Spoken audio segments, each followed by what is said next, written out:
আসসালামু আলাইকুম। আজকে ছোলার একদম ইউনিক একটি রেসিপি নিয়ে চলে এসেছি। আজকে একটি রেসিপি দিয়ে দুটো আইটেম তৈরি করে দেখাবো, যা আপনারা ইফতার বা সেহরিতে ওয়ান পট মিল হিসেবে খেতে পারেন। এমন একটি খাবার থাকলে অন্য আর খাবারের কোনো প্রয়োজনই পড়বে না। আজকে তৈরি করে দেখাবো চিকেন ছোলা স্যুপ, চিকেন ছোলা রাইস। চলুন শুরু করা যাক।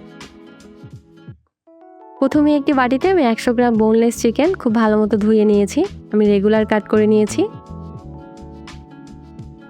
এখন স্বাদ অনুযায়ী লবণ দিয়ে দিচ্ছি। চিকেনগুলোকে আমি 10 মিনিটের জন্য ম্যারিনেশন করব। এই জন্য আদা বাটা দিয়ে দিচ্ছি 1 চা চামচ, রসুন বাটা দিয়ে দিচ্ছি 1 চা চামচ। চিকেনের সাথে আদা রসুন খুব ভালো মতো একটু মিশিয়ে নিচ্ছি। মেশানো হয়ে গেলে 10 মিনিটের জন্য রেস্টে রেখে দেব। অন্যদিকে একটি প্যানে আমি সামান্য একটু তেল গরম করে নিয়েছি। এখন সে ম্যারিনেট করে রাখা চিকেনগুলো এখানে দিয়ে দিচ্ছি।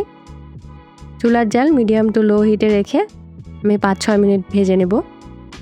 উল্টে পাল্টে চিকেনের মধ্যে ব্রাউন কালার চলে আসলে আমি চুলার জাল অফ করে দেব। অফ করে দিয়ে দুটো কাঁটা চামচের সাহায্যে আমি চিকেনগুলো একটু ছিঁড়ে ছিঁড়ে নিচ্ছি।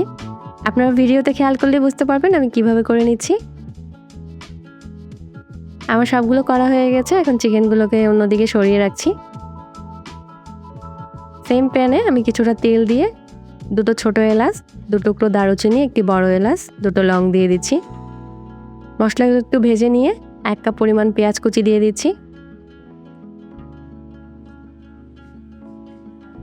স্বাদ অনুযায়ী লবণ দিয়ে দিচ্ছি।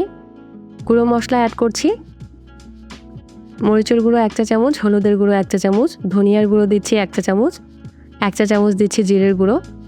এখন গুঁড়ো মশলার সাথে পেঁয়াজ একটু ভেজে নেব। কিছুটা ভেজে নিয়ে আমি পানি অ্যাড করছি, নয়তোবা গুঁড়ো মশলাগুলো পুড়ে যাবে।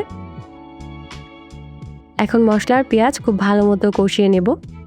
তেল উপরে উঠে আসলে আমি সেই ছিঁড়ে রাখা চিকেনগুলো দিয়ে দিচ্ছি।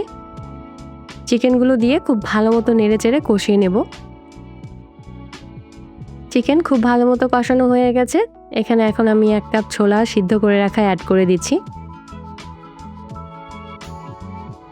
একটি আলু আমি কিউব করে কেটে নিয়েছি, সেটা এখানে অ্যাড করে দিচ্ছি।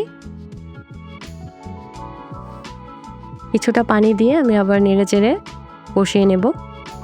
দেখুন পানি শুকিয়ে এসেছে, কষানো আমার হয়ে গেছে। এখন পর্যাপ্ত পরিমাণে আরও কিছুটা পানি অ্যাড করে দিচ্ছি। 1 চা চামচ গরম মশলার গুঁড়ো দিয়ে দিলাম।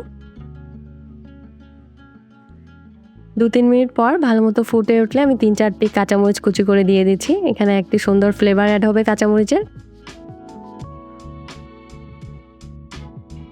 চুলার জাল আমি এখন অফ করে দিচ্ছি।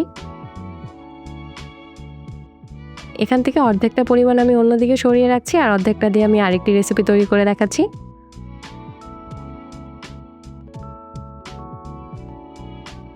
রান্না করা ভাত আমি এখানে অ্যাড করে দিচ্ছি 1 কাপ। জিরার গুঁড়ো দিয়ে দিচ্ছি 1/2 চা চামচ। খুব ভালো মতো নেড়ে চেড়ে মিশিয়ে নেব। স্বাদ কিছুটা বাড়ানোর জন্য আমি 1 চা চামচ টমেটো সস অ্যাড করছি। এটা আমার ঘরে তৈরি করা টমেটো সস। পানি শুকানো পর্যন্ত ওয়েট করছি। দেখুন খুব সুন্দরভাবে পানি শুকিয়ে গেছে, আমি নামিয়ে নিচ্ছি। তৈরি হয়ে গেল আমার চিকেন ছোলা স্যুপ আর চিকেন ছোলা রাইস। ভাতের চাল দিয়ে খুব শর্ট সময়ে আপনারা এই রেসিপিটি তৈরি করে নিতে পারেন। খুব মজাদার আর খুব ইউনিক একটি রেসিপি। আমার রেসিপিগুলো ভালো লাগলে লাইক, কমেন্ট, শেয়ার করবেন এবং চ্যানেলটিকে সাবস্ক্রাইব করবেন। আল্লাহ হাফিজ।